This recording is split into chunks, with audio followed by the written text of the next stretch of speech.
नमस्कार।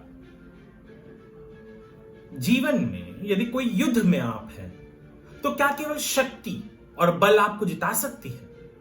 यदि ऐसा होता तो महाभारत के युद्ध में कौरव सेना कभी न हारती। यदि केवल शक्ति ही युद्ध जिताती या केवल आपका बल ही आपको युद्ध जिताता तो रावण, जो इतना शक्तिशाली था, कभी नहीं हारता। हर युद्ध में बल, शक्ति बहुत महत्वपूर्ण होते हैं, परंतु उससे महत्वपूर्ण होता है कि आप किस साइड में खड़े हैं, किस तरफ खड़े हैं। क्या आप सच का साथ दे रहे हैं? क्या आप उस चीज के विरोध में हैं जो गलत है? यदि नहीं तो आपके साथ अनगिनत शक्तियां क्यों न जुड़ जाए, आप हार ही जाओगे। दूसरा सबसे महत्वपूर्ण चीज एक युद्ध जिताने के लिए जो होता है वो यह है कि क्या आपको युद्ध की चालाकियां पता है। एक दुश्मन आपका कितना भी शक्तिशाली हो, परंतु क्या आपको उसकी कमजोरियां पता है? युद्ध केवल बड़ी सेनाएं नहीं जिताती, युद्ध आपको जानकारी भी जिताती है। यदि आपको आपके दुश्मन की जानकारी है, उसकी कमजोरियों की जानकारी है, तो कोई भी युद्ध आपके लिए बड़ा नहीं है। जी हां, यदि कृष्ण को शिखंडी के बारे में ना पता होता तो क्या भीष्म को मार पाना इतना आसान होता? भीष्म को मार गिराना इतना आसान होता अर्जुन के लिए?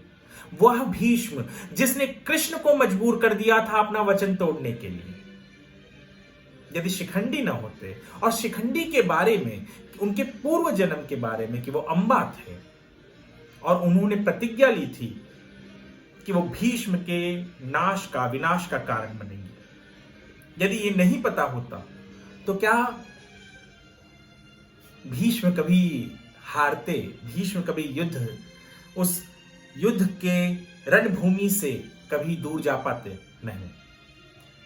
यदि विभीषण को पता ना होता कि रावण के नाभि में मारना है बाण, और वह बात विभीषण ने राम को नहीं बताया होता, तो क्या राम युद्ध जीतते?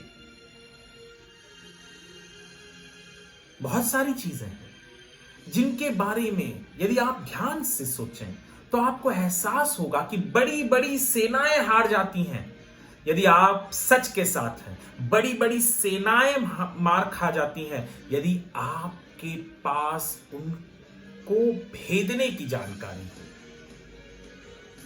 आज भी हमारे सामने कई दुश्मन हैं, चाहे वो चीन के रूप में जो चल रहा है युद्ध वो हो या कोई और, बहुत सारे दुश्मन हैं, परंतु हम क्या उनसे हार मान के बैठ जाए, ये सोच के बैठ जाए कि चीन की आबादी ज्यादा है, वहां पे ज्यादा लोग हैं, हम कम हैं, ये सोच के तो हमने तो पहले ही युद्ध होने से पहले ही हार मान लिया। हर युद्ध में जरूरी नहीं कि जिसकी सेना बड़ी हो वो जीते।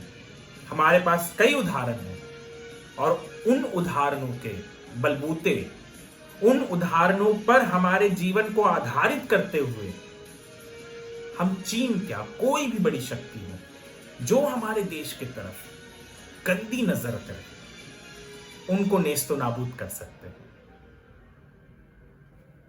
धन्यवाद।